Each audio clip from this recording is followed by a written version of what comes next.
Varanasi is situated on the river Ganges in the Indian state of Uttar Pradesh.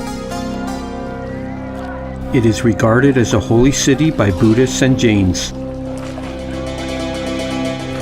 Hindus consider it to be the holiest place on earth.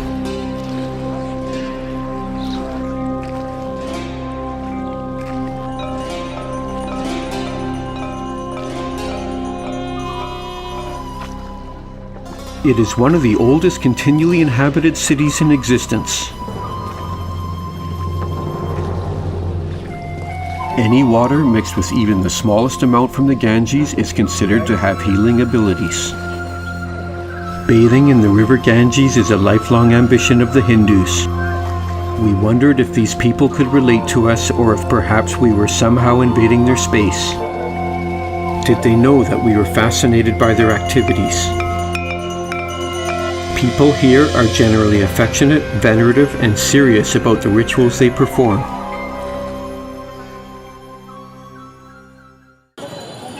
We ventured out into the streets of Varanasi. It's a very busy place with religious cantillation promulgated into the streets with loudspeakers.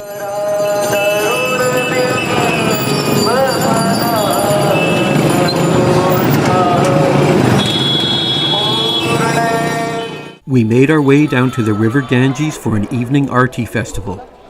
There are 7 altars. There will be a priest on each altar. They blow the conch shells. At the beginning of the prayer, they blow the conch shells and the prayer starts. And they also sing religious songs to praise the Ganges. It was like being immersed in another world as we watched the adepts perform their ordinances with deep passion and sincerity. Because nothing going on here was even remotely familiar to us, it left us feeling completely alien and external to the ceremonies.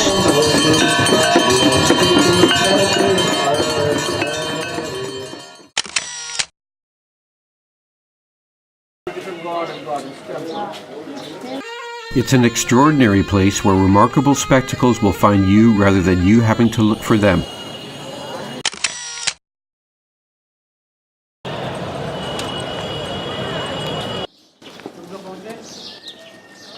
People are at peace on all accords here.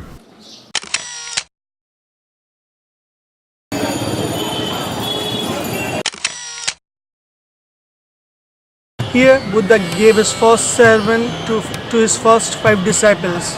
And in his first sermon, Buddha said 4 things. And they are known as the 4 noble truths. Number 1, life is suffering. Number 2, life is suffering because of ignorance and desire. When a person achieves nirvana, his ignorance and desire are replaced by wisdom and compassion. And number 4, Buddha prescribed 8-fold paths to achieve nirvana. They are right view, right speech, right meditation, right effort, right livelihood. Like these, the 8-fold paths. So after preaching his first sermon at Sarnath, Buddha went to different parts of the country to preach his new philosophy, and he passed away when he was 80 years old. India is believed to have 1/3 of the world's poor people. Understandably, they'll do whatever is necessary to earn extra money. Leg with their arms, so that's the same girl, isn't it? Yeah, it is the same. We wondered, did these children have the happiness their innocence deserved, or were they like the proverbial clown crying on the inside? Yeah, they're so young, too. Look at what she's doing now. They're going to roll. You can't help them all, so you must be sensitive to that voice from your heart that says, "Give now."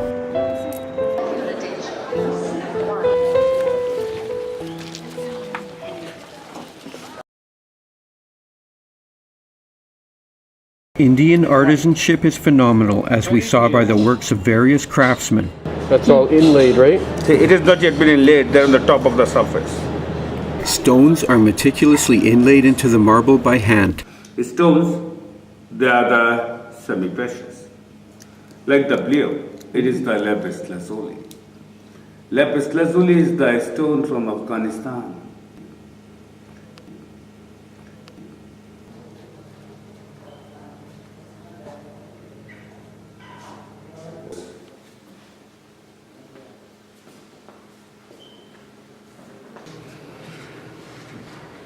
We saw many skilled artisans who were right in the middle of their creation processes. The wood on here, and then after that you see these wire, man. This wire I make by hand. I cut by the scissor. No use machinery. I carve the wood like this type. See these on here, like this type. And after that I put these wire by hammer without any glue. See like this. See like this type. Yeah. Then make middle, complete like this type. I do it. You know, this work I make it only just on blocks, solid blocks. So I make both side work. Then I cut it from here. Then make side and joint like this type. It's smooth on here. And after that you see these little dots on here, the tiny point on here, small dots. They are also put one by one, all like a nails. You see these on here. Okay, these I catch one on here, and then tap it in by hammer. Then see like this. It's 2,000 rupees for that. India is known for its miniature painting, which is an exhaustive detailing of every component of a scene.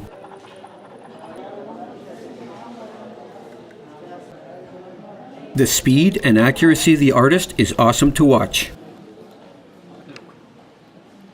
The finished works are an amazing masterpiece of tiny reproduction blanketed with beautiful coloration.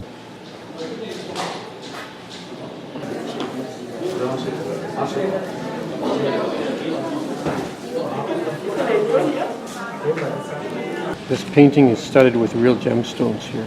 The city of Orcha influenced the art of painting in the middle of the 16th century with its raised relief frescoes. We approached the stunning Taj Mahal with a kind of disbelief that we were actually there on our way to see it. The 30-meter-high Taj Gateway was built in 1648.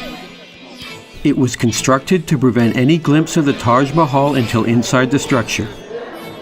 The gateway is meant to symbolize the divide between the material and the spiritual and has been engraved to perfection.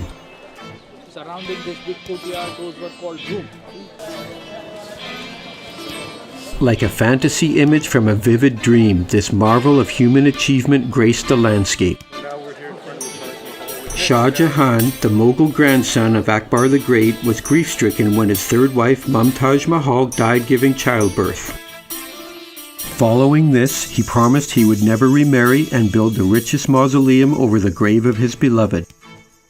Unfortunately, only still photography was permitted close up to the Taj Mahal. Completed in 1653, the Taj Mahal employed over 20,000 workers for 22 years. 1,000 elephants were used to transport the massive quantities of marble used to build this structure.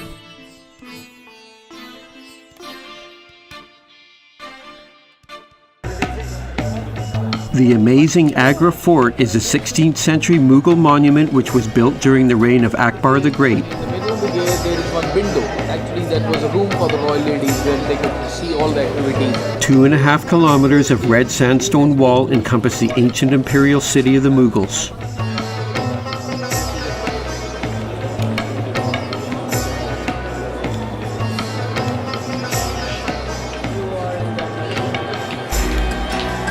Unbelievably, Emperor Shah Jahan, who built the Taj Mahal, was imprisoned in the Agra fort by his son Aurangzeb.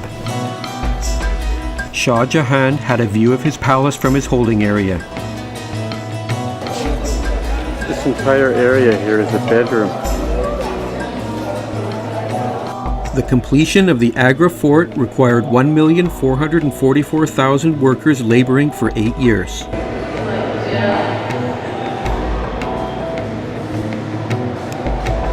Marble palaces within the fort endure the test of time that would normally affect most other structures.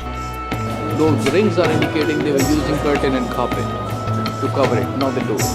Those were the rooms for the ladies of the harem. All of this? The Mughal, they had a harem and there was more than 5,000 women in the harem at one time. Although in need of a good cleaning, the ceiling is heavily patterned with gold leaf. The Buland Darwaza is India's tallest gate at 54 meters or 171 feet. It is inscribed with the words of Jesus saying, "The world endures but an hour, spend it in prayer, for the rest is unseen." Fatehpur Sikri was the first planned city of the Mughals with an amalgamation of Indian, Persian and Islamic architecture. Hindu wife, and her name was Jodhbai. The Diwani Khas, or Hall of Private Audience, was used by the emperor to meet with kings and ambassadors and discuss private affairs. You can see there is no hat, because as per Islamic rules they are not allowed to make a portrait of living things like animals and human beings. I see. Beautiful carvings can be found throughout the entire complex at Fatehpur Sikri. It's believed that these holes here had gems originally inserted into them, which have been since removed. Stoneworkers carry out the ancient tradition here as they continue to add to the existing city. We came upon yet another snake charmer while here at Fatehpur Sikri. This is the baby Taj here. This is created way before the Taj Mahal. The tomb of Itmad Ubdallah is a Mughal mausoleum in Agra. White marble walls are encrusted with semi-precious cornelian, jasper, lapis lazuli, onyx and topaz stones. Light enters the mausoleum through delicately carved screens. A 13-meter tall hexagonal tower curtails each corner of the building. Sometimes referred to as either the baby Taj or the jewel box, it is regarded as being the draft for the Taj Mahal. The remains of many of Nur Jahan's relatives can be found here. Empress Nur Jahan built the tomb for her father Mizra Ghiyaz Beg. The city palace of Jaipur was the seat of Maharajah Sawai Jai Singh II, who ruled from 1699 to 1744. The pink color scheme is part of a change made to the entire city in honor of the visit of King Edward VII.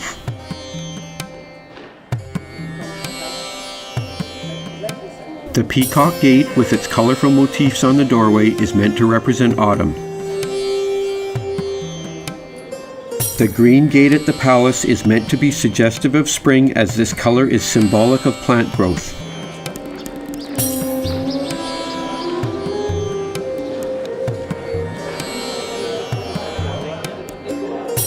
The Guinness Book of World Records recognizes the world's two largest sterling silver vessels at 5 feet 2 inches tall and weighing 750 pounds each, made from 14,000 melted silver coins. Maharaja Jai Singh II constructed unique stellar observatories known as the Jantar Mantar.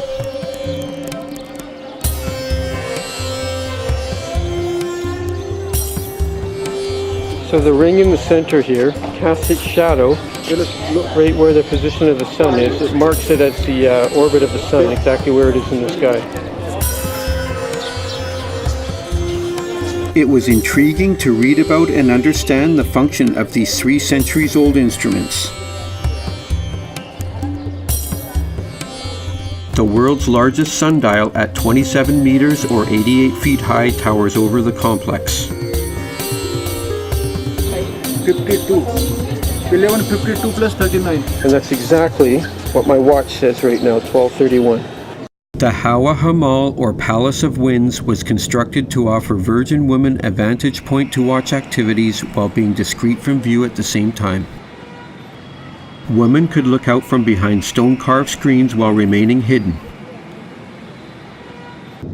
The Hawa Hamal is beautifully lit in the evening. The temples at Khajuraho were built between 950 and 1150 AD.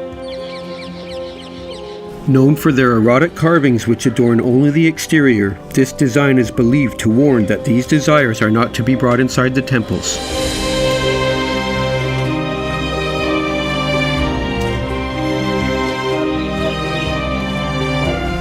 And the main gate decorated by 2 golden date palm trees, and palm trees in Hindi we call khajur, that's why known as Khajuraho.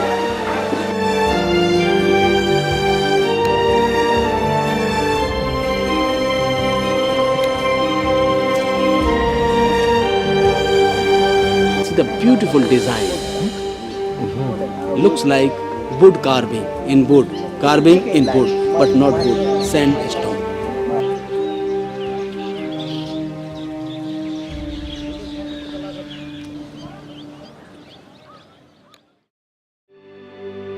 The Jain temples at Ranakpur were built in the 15th century under the reigning monarch of Ranakumbha. The temple has 24 halls comprised of 1,444 marble pillars, no two of which are alike. Ceilings have been meticulously carved with incredible complexity and perfect symmetry.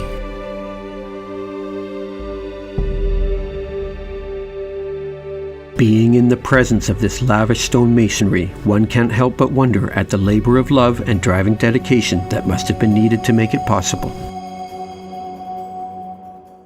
Tourists visiting the temple gathered to listen to the teachings of a guru.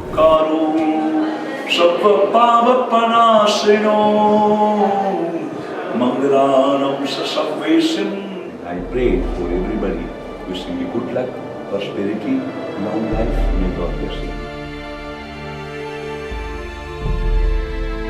We asked our guide if he could show us more Jain temples which we had heard were in the immediate area.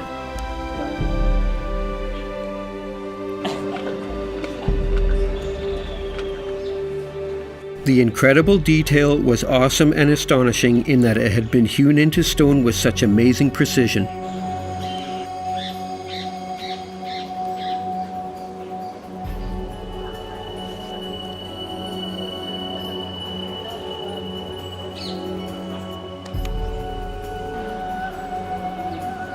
The guide explained the significance of the carved dragons at the entrance to one of the temples. Outside, the right leg touch to the dragon and outside. So first touch to the stone in the heart. So pure heart.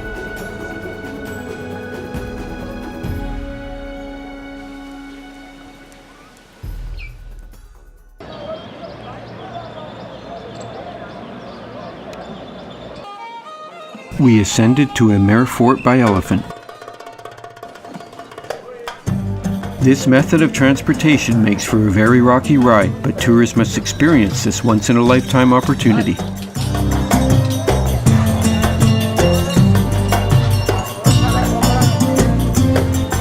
The elephants make just 5 trips daily to and from the fort in order that they won't be overworked.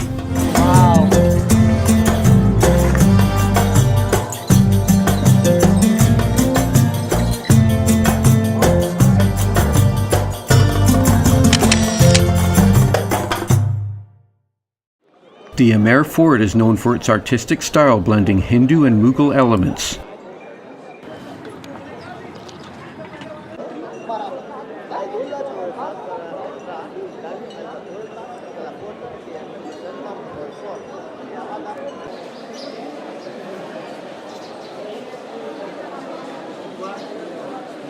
The fort is comprised of palaces, halls, pavilions, gardens, and temples.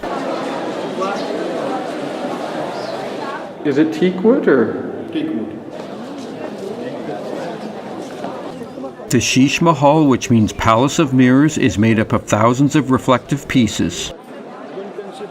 It has been said that a single candle was used to illuminate the entire hall due to the multitude of reflections from the mirrors.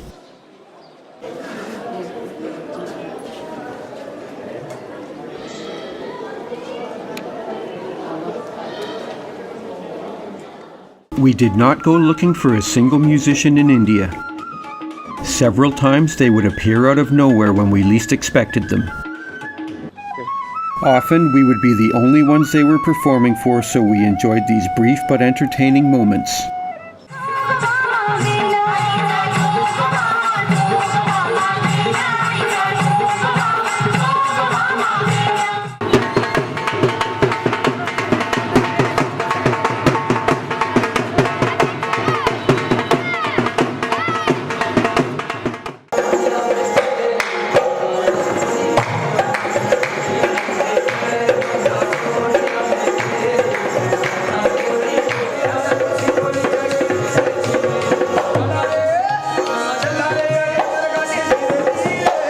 Wedding celebrations can be right on the street, illuminated with portable fluorescent lights.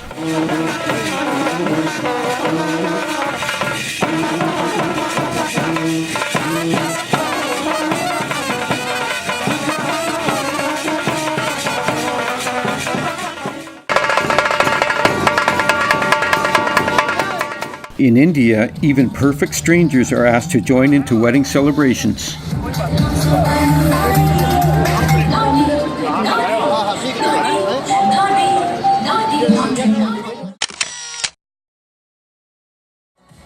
We did not have ample time to stay for the start of a wedding celebration, but it was nice to have been invited. What is this? People are very friendly and will invite you to join them in whatever they are doing at the time. In general, throughout most parts of India, people will encourage you to take pictures of them.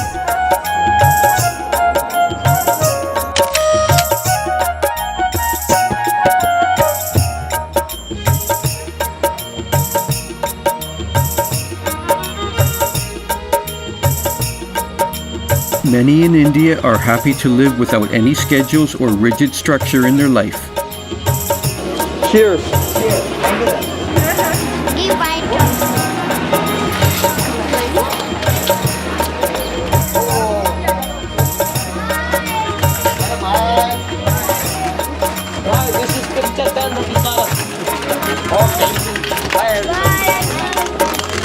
This is the traditional welcome in the India, because in India the red color is the symbol of happiness. So we are wishing for your good luck. Good luck.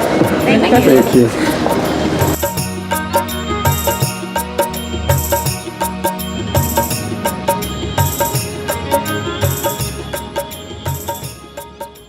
We ventured by train from Delhi to Amritsar, which is the spiritual and cultural center for Sikhs.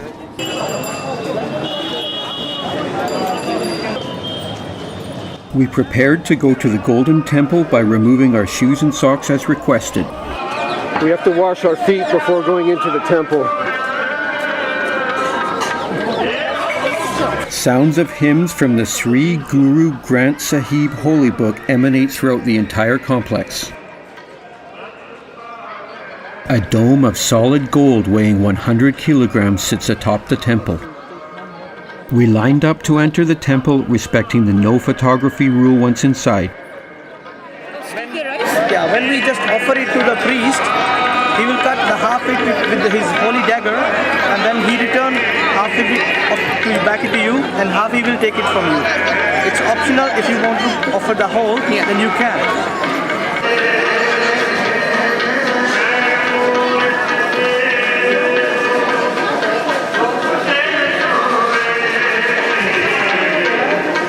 Laws of Sikhism are stored in the Akal Takht building, which also oversees what are known as the 5 thrones of moral authority.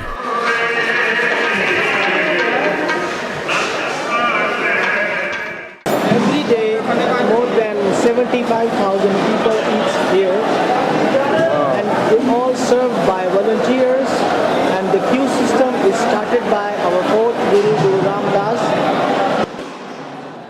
Significance of this flame, as this is for the memory of those people who were sacrificed their life when it was a massacre in 1919, when a British General O'Dwyer has opened fire on 2,000 innocent people. The number of bullets were fired in this direction was 1,650, and those bullets who missed, these are in front of you. You can see it on the wall very clearly, and the rest of the bullet, demolished all the people. We attended the daily ceremony at the Wagah border where India meets Pakistan. It is an imposing display of fortitude from both sides.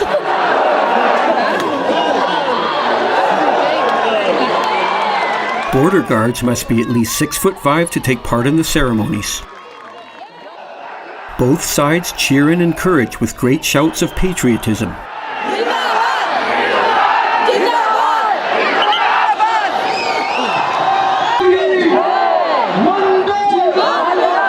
Our impression of the relationship between the two countries was zigzagging between friend and foe as we struggled to understand the rituals being played out before us. We used knowledgeable tour guides to take us to all the important sites in Delhi and other cities. In the Mughal family, emperor always goes to elder son of the king, and his elder son, his name was Humayun. He was the second Mughal emperor. He ruled 15 years. Humayun's tomb is a massive symmetrical mausoleum which was the first garden tomb to be built on the Indian subcontinent. This tomb set a precedent for future royal mausolea which peaked with the building of the Taj Mahal in Agra.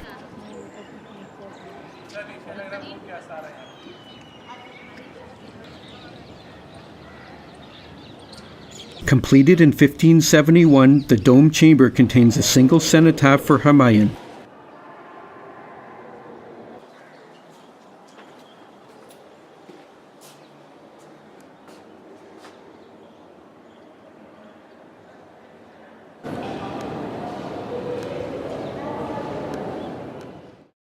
The Baha'i Faith have constructed a most unique temple for their worship services.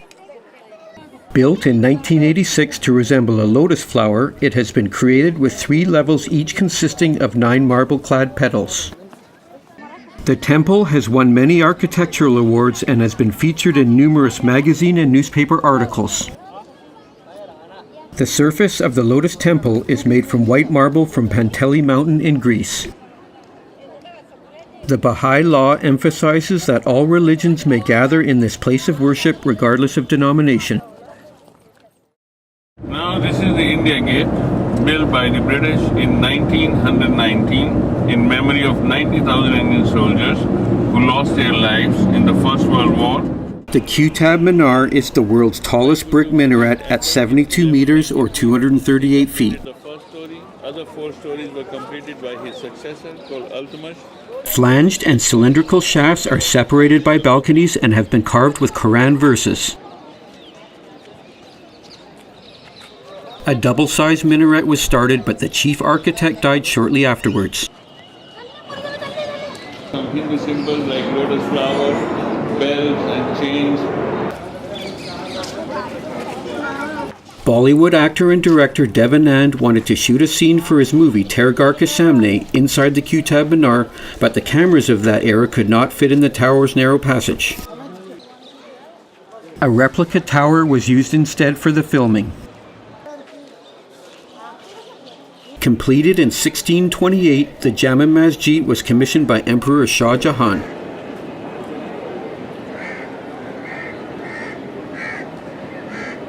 Two 41-meter minarets striped with white marble and red sandstone flank the domes of the mosque. We removed our shoes and were also asked to cover our shorts with gowns. So we ended up having to wear these gowns in the mosque here. Devotees can be seen around the mosque at any time of day. India has the second largest Muslim population in the world.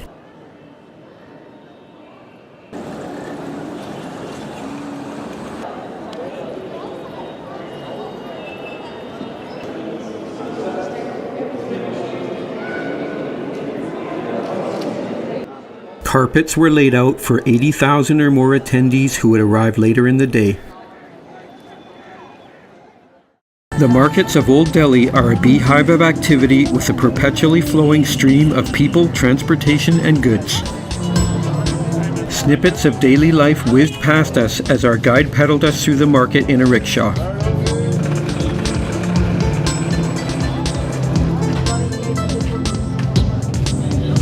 Kari Baoli is the largest wholesale spice market in Asia.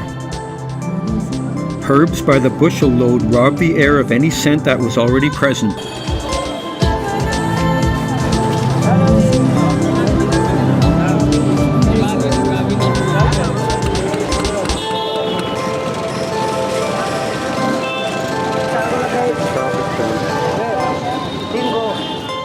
Mumbai is a city of more than 22 million and is set beautifully against the Arabian Sea. You see how calm and quiet the sea is. Yeah.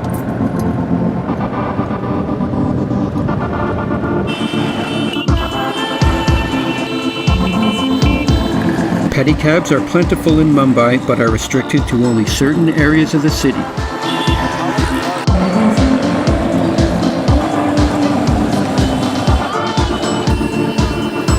The Bandra Worli Sea Link is India's first bridge to be constructed on open sea conditions and is 4.7 kilometers or 3 miles long. The caves of Elephanta Island are a short boat ride away from Mumbai city. Known in ancient times as Garapiri, the present name Elephanta was given by 17th century Portuguese explorers when a monolithic basalt sculpture of an elephant was found at the entrance. Each wall has carvings which are more than 5 meters or 16 feet in height.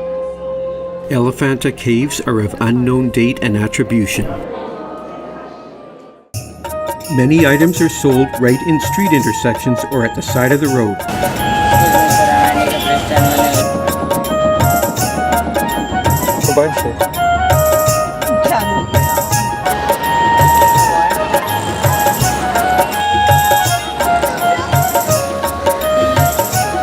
Even the smallest stalls have large quantities of goods to keep up with the heavy volume of sales that India demands.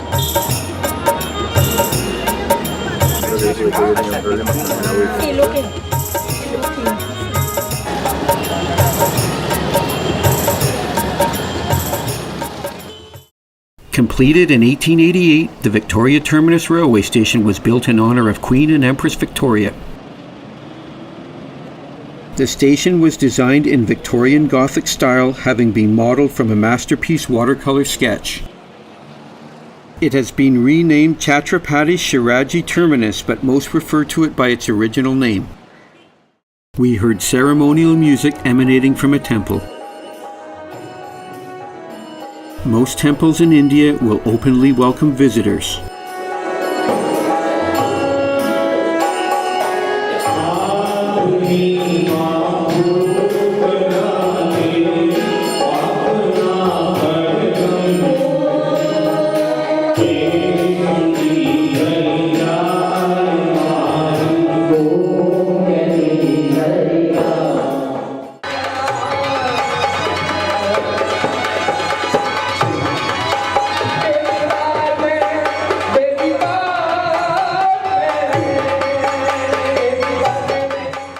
Transportation in India involves a myriad of methods due to the sheer volume of people needing to reach their destinations.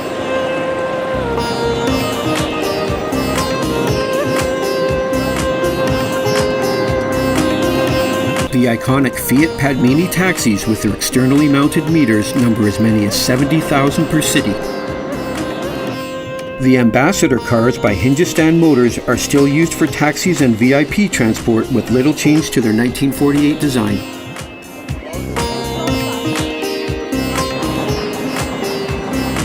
Animals being used for transportation blur the image of a fully modern India.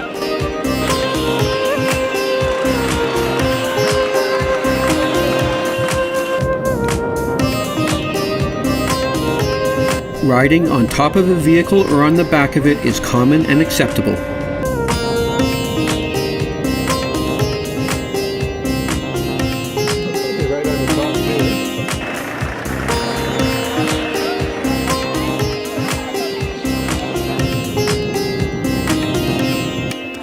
One can find virtually any kind of transportation here, normally for a small fee.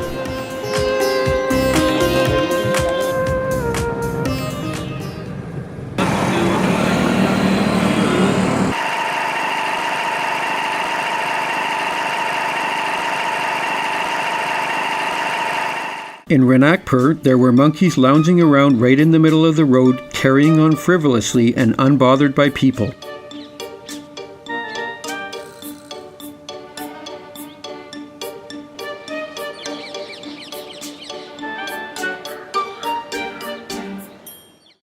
Okay. We saw the more aggressive side of the monkeys later while driving. Yeah.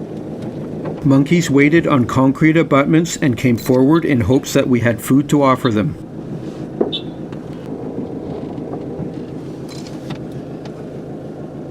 The backside.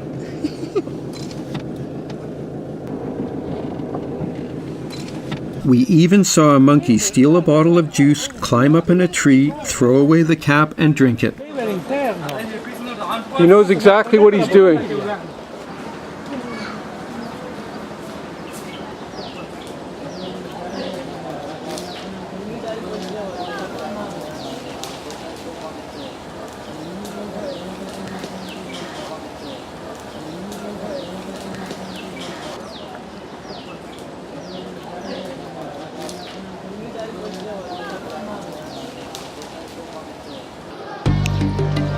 an excellent view of the fort from up here.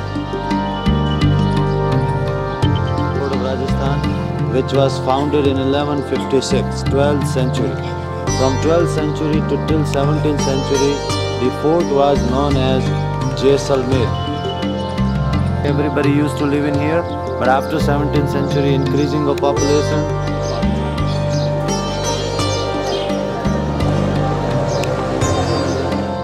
A highly skilled young girl had us captivated as she performed a tightrope routine for us.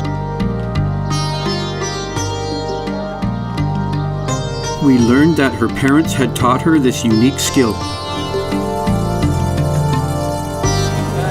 Hey! There are many interesting people at Jaisalmer Fort, such as this native family whose children have brilliantly painted faces. A small amount of light traffic is permitted within the fort. Jaisalmer Fort is the only such one in India with a population still living within its walls.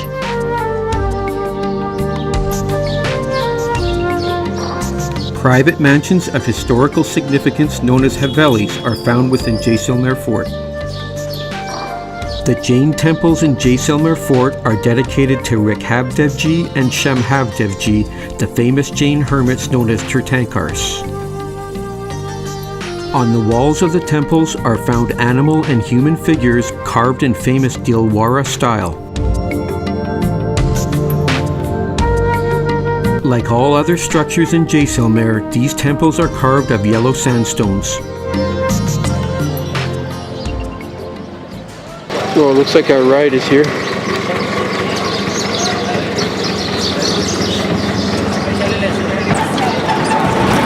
both of you enjoyed the tour of the fort. Yeah, it's great. Now enjoy riding on the tuk-tuk. So, tuk-tuks are the only one allowed access to it? Yeah. I see.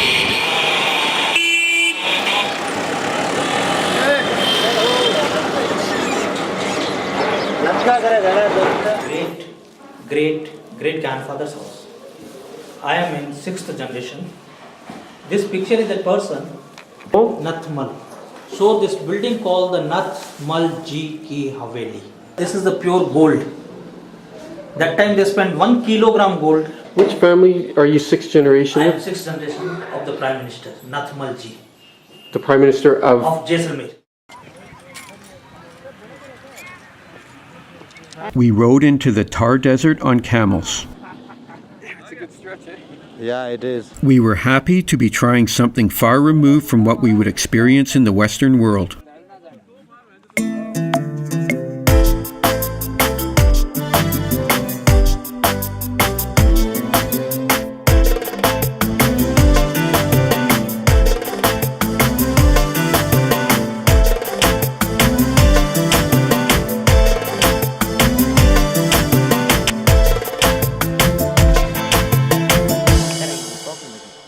The Thar Desert, also known as the Great Indian Desert, is a large arid region in the northwestern part of the Indian subcontinent and forms a natural divide along the border between India and Pakistan. Together photo? Yeah.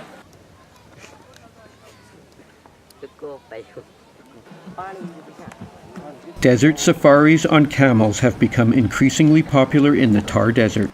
Domestic and international tourists frequent the desert seeking adventure on camels for anything from a day to several days.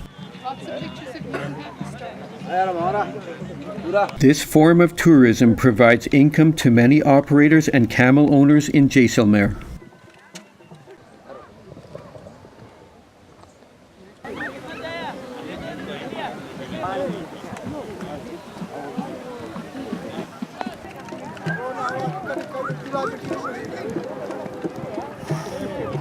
Let's go on the top of this hill.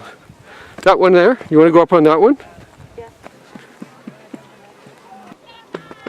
Oh, there's a scarab beetle.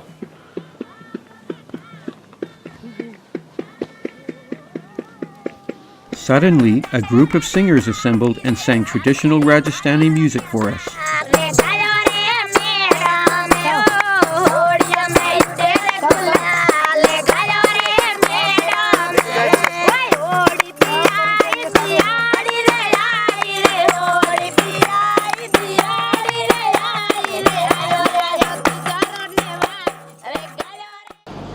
India has many centuries-old Maharajah palaces which are often converted into hotels.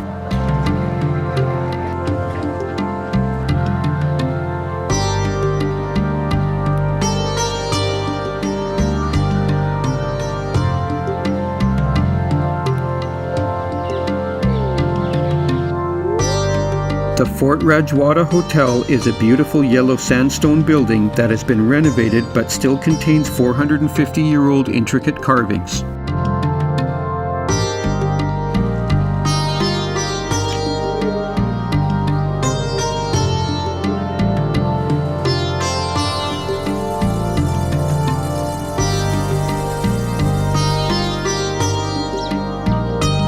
Sir Paul McCartney enjoyed a stay in the hotel in 2001.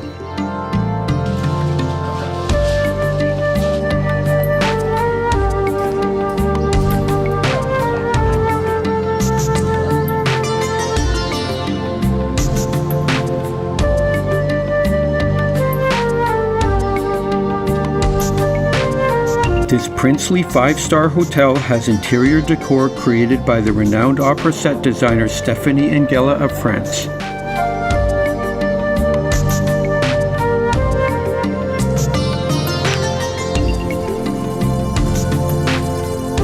The Hotel Ajit Bhawan is a legacy of Rajput heritage.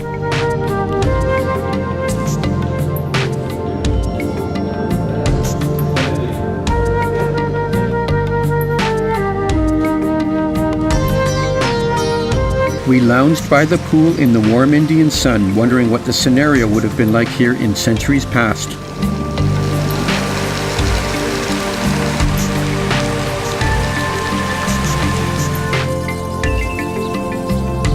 The hotel has a set of classic cars available for chauffeur-driven tours of the city of Jodhpur.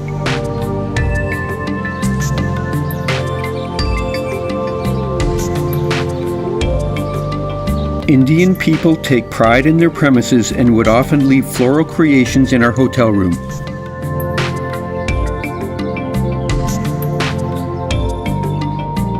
The Jaswant Tata is a traditional cremation ground for Jodhpur rulers. Beautifully carved marble gazebos sit below the landmark structure.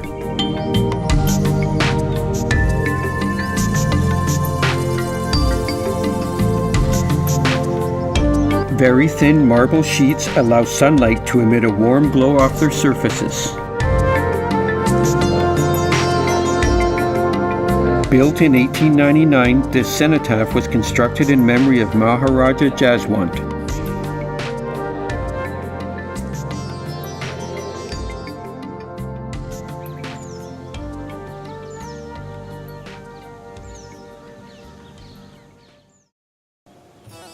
Built in 1459, Mehrangarh Fort sits atop a hill in Jodhpur.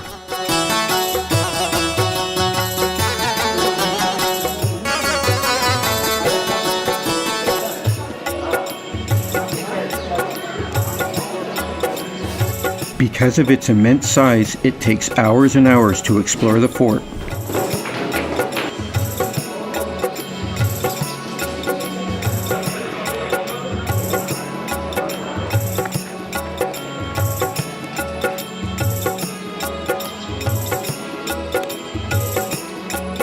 Jodhpur is known for its sunny weather all year round and is called the Blue City because of its painted houses below the fort.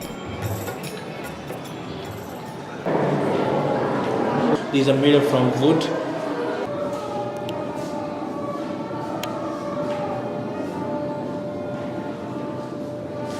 Top, and the accountant had to sit here and he had to write all the accounts for the Maharajah, and these are all original documents. Right now we can't make the handmade rice papers.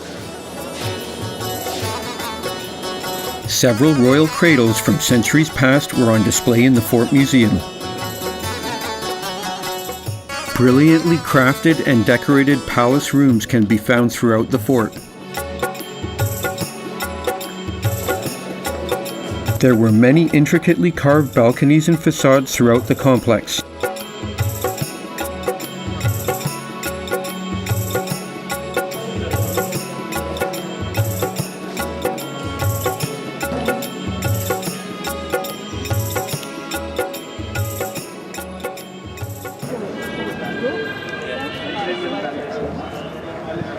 There were various musicians within the fort performing different styles of music.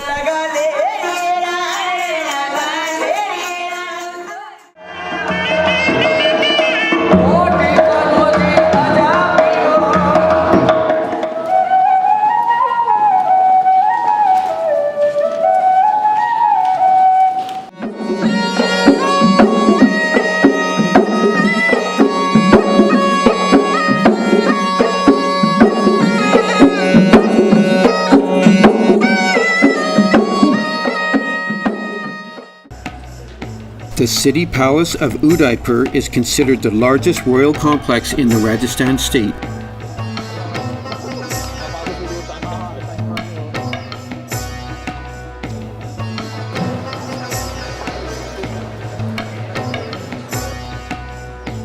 A series of 11 separate palaces are packed into the city palace complex, which is 244 meters or 800 feet long.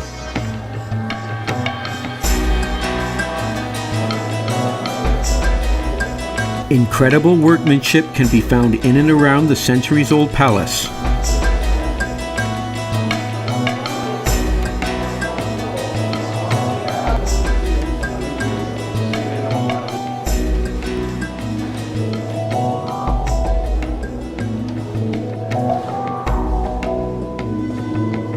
You can see beautiful mosaic work with glasses in there.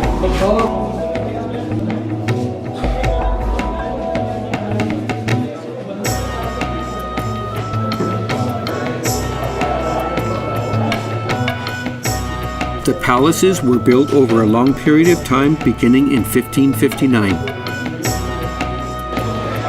There's actually a swimming pool here in the courtyard. So this is the donation area, and it can hold 100,000 coins here.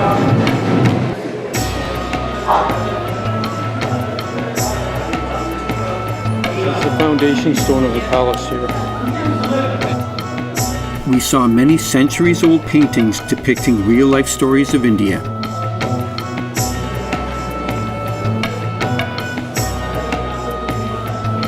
It's very tiny. They inlay real gold into the painting here. So this is not a photograph, it's actually a painting done very intricately here. Every little hair is drawn.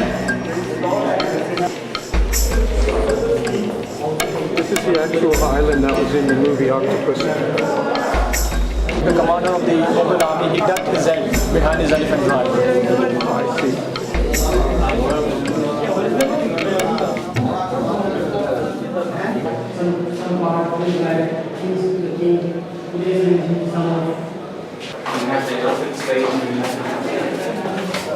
What was the reason for the narrow doorways again? Or the low? No, these were not the main passages on those days. This is for the service sector.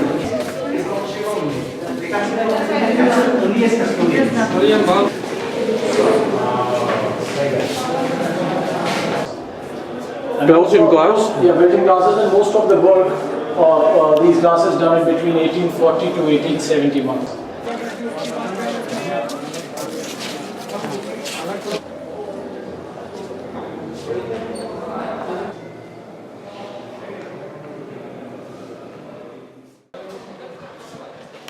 The publicity of the James Bond film Octopussy has led to the epithet for Udaipur as Venice of the East.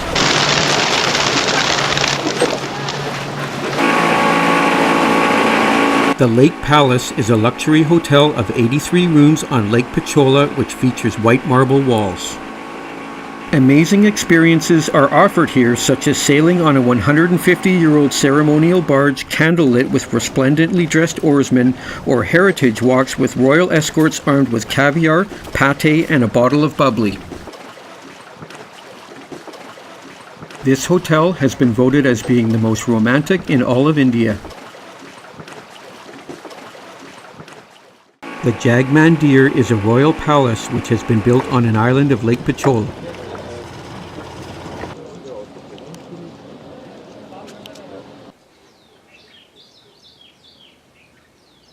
The royal family of the Mewar Kingdom used the Jagmandir as a summer resort and pleasure palace for holding parties. The palace served as a refuge to asylum seekers on 2 separate occasions.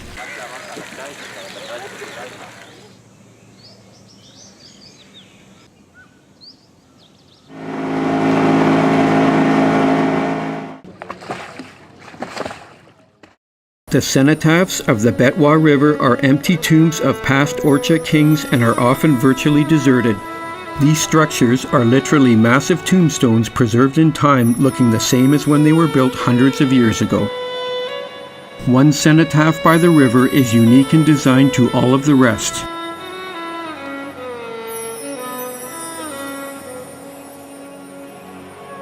The Jahangir Mahal is a citadel and garrison located in the Orcha Tigamgarh district of Madhya Pradesh state.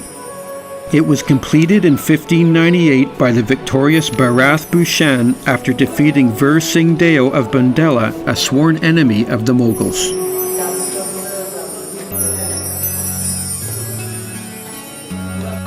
So on the 20th of this month, they're shooting a Bollywood movie here. Bollywood.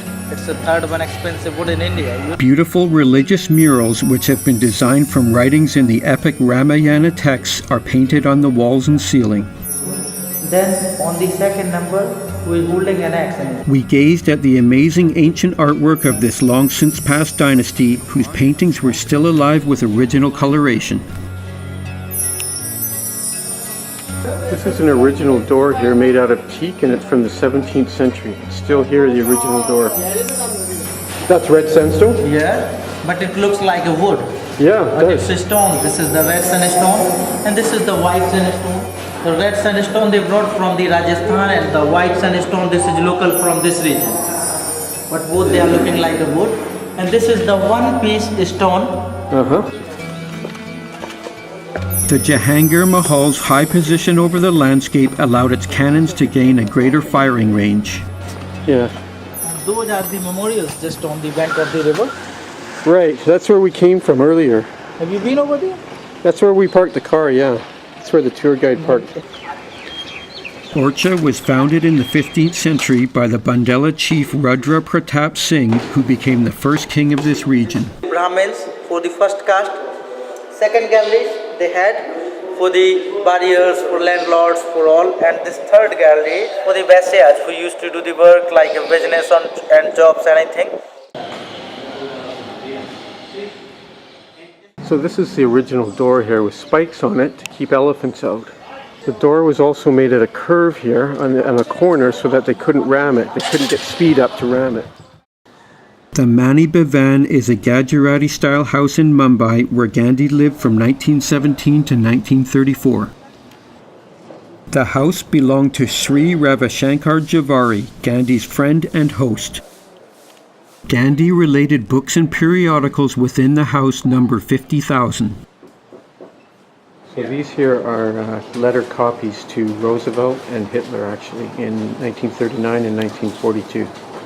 Gandhi asked Hitler to end the war in a letter he wrote to him. There's a letter here from Albert Einstein to Gandhi.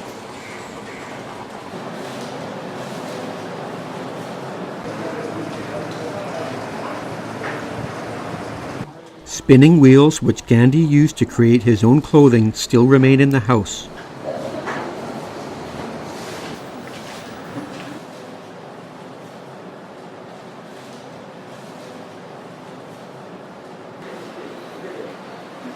A photo of Gandhi at age 5 is one of the many treasured items in the house.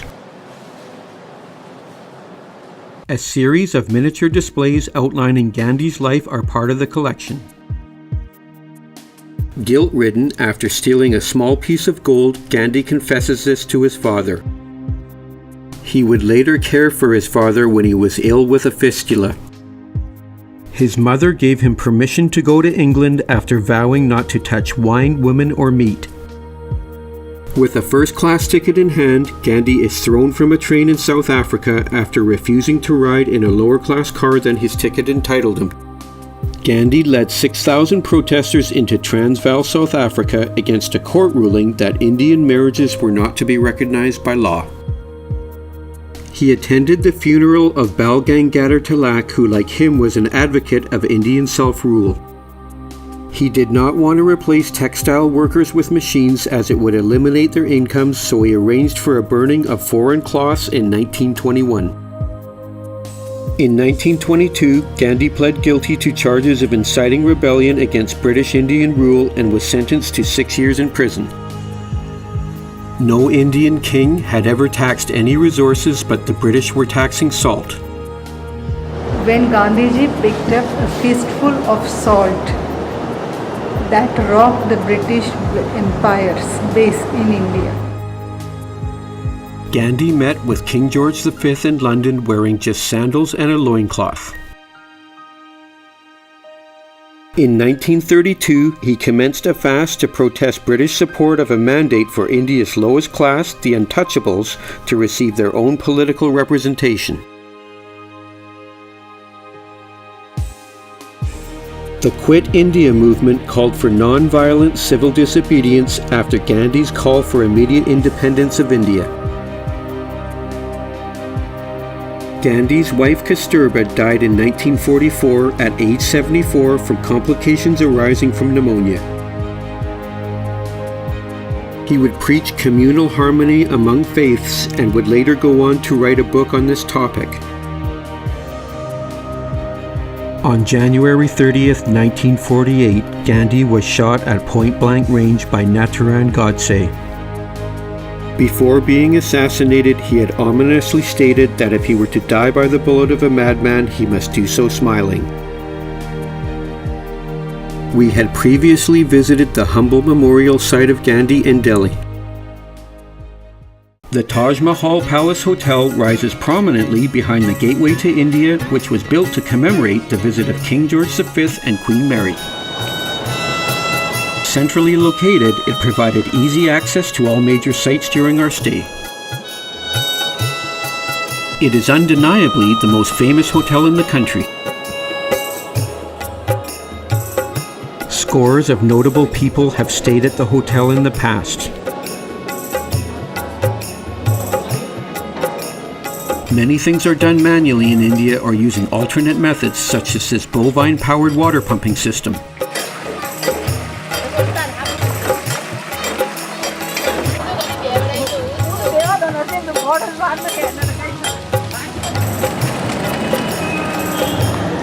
This is a finished piece of work stitched entirely by hand here. Stitched works are finely detailed and precision crafted.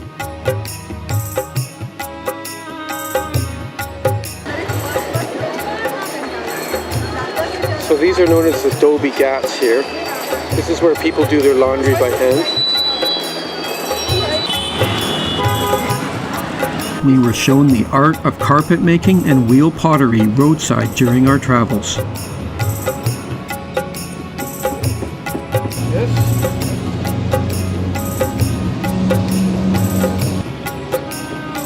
She's living well then. She did it better. Yeah, it takes a woman's touch, I guess.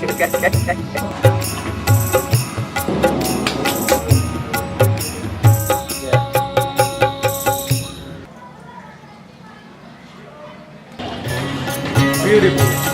Same like you. Very famous of this region, the best way. And how long did that take to make? 2 years, sir. 2 years. Guaranteed. The silver is 92.5, yeah. 925, yeah. 92.5%. Hello.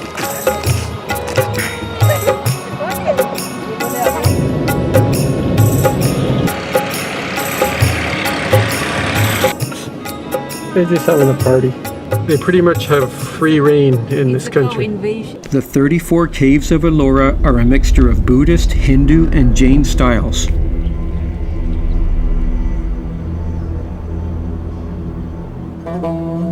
The Ellora Caves are 29 kilometers or 19 miles northwest of the city of Aurangabad in the Maharashtra state. Caves 1 through 12 are Buddhist, 13 through 29 are Hindu, and 30 through 34 are Jain. Cave 16 took 20,000 workers 100 years to carve, removing 400 million pounds of rock. We couldn't imagine this enormous quantity of rock being laboriously cut by hand without flaw.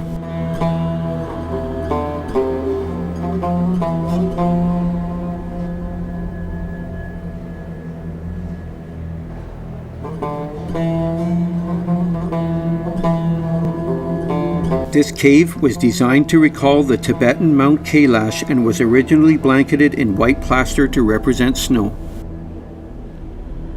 It was amazing to explore and discover this hand-cut cave, which covers an area more than twice the size of the Parthenon in Greece.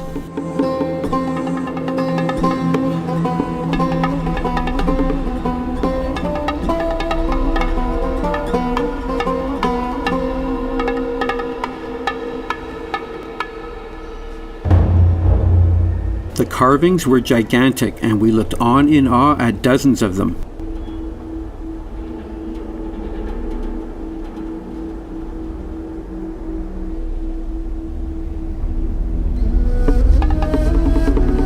The merge of different cave types demonstrate the religious harmony prevalent during the 5th and 10th centuries in India.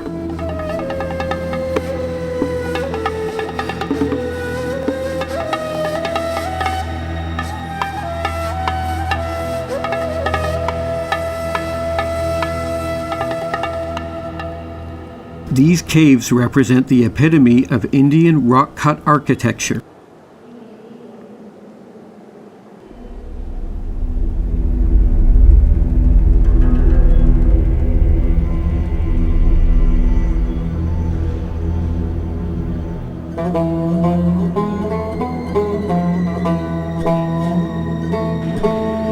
The caves are actually stone structures which have been excavated out of the vertical face of the Sharanandri Hills.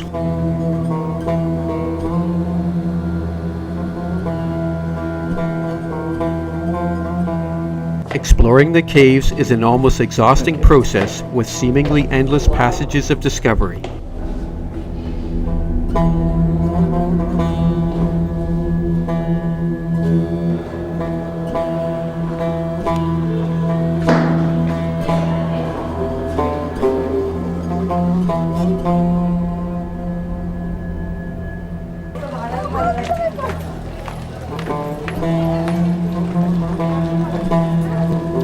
So those are all bats, eh?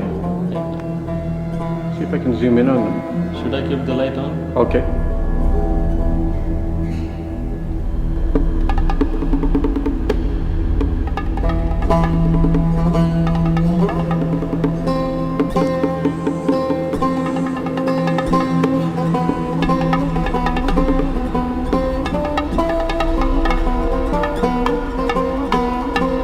Ellora Caves are a protected monument under the Archaeological Survey of India.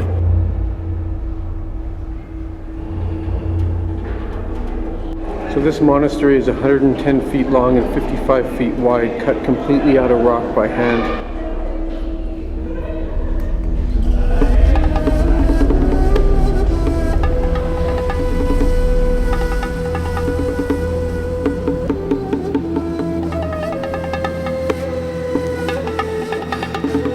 The 10th rock-cut masterpiece is known as the famous Carpenter's Cave.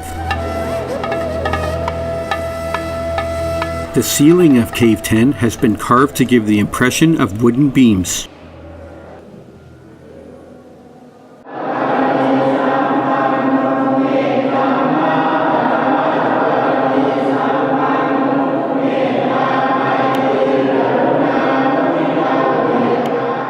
The assembling of religious groups at selected caves is common at Ellora. The Ajanta Caves are a series of 29 rock-cut monuments which date from the 2nd century BC. The Ajanta Caves are cut into the side of a cliff that is on the south side of a U-shaped gorge. The caves include paintings and sculptures of Buddhist art frescoes reminiscent of the Sigurian paintings of Sri Lanka.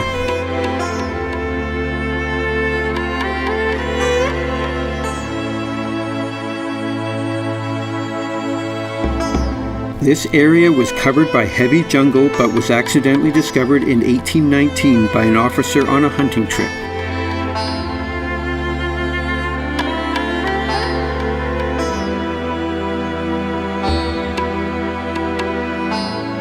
This overhang here looks as though it was carved from wood, but it's actually stone. We managed to capture a few shots of ancient paintings despite the fact that very limited photography is permitted at Ajanta.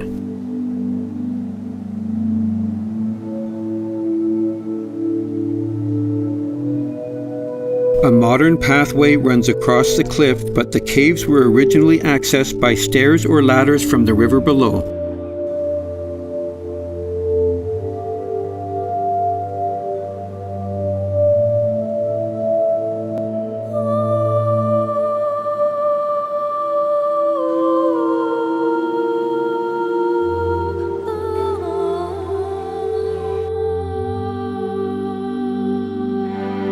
These caves are masterpieces of religious art with figures of Buddha and depictions of what are known as the Jataka tales.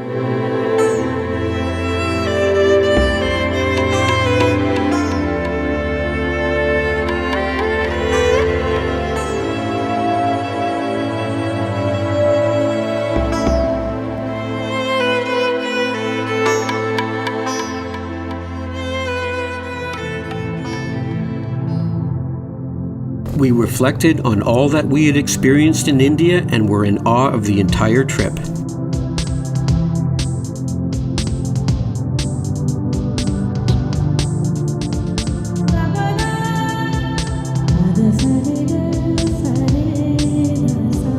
It is a land full of architectural wonders and incredible accomplishments, a testament to human achievement and determination. We were continually dazzled by the scale and intricacy of India's attractions. We saw a plethora of artistic creations, all of which were unique to one another. Innovation in India underscores the age-old proverb that necessity is the mother of invention.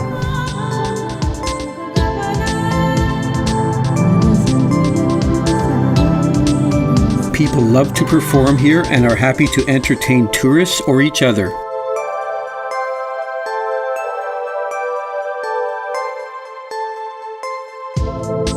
We left satisfied with fond memories of a warm, welcoming people.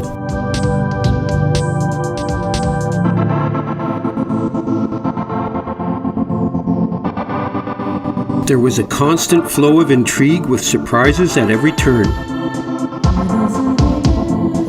We remembered the array of vibrant colors we had seen throughout the entire trip.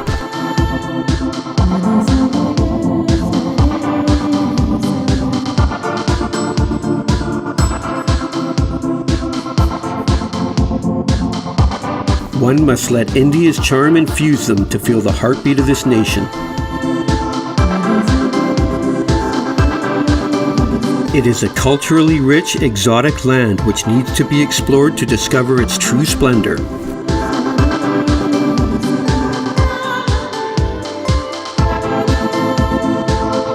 Fingerprints of ancient history are found everywhere in this enchanted land.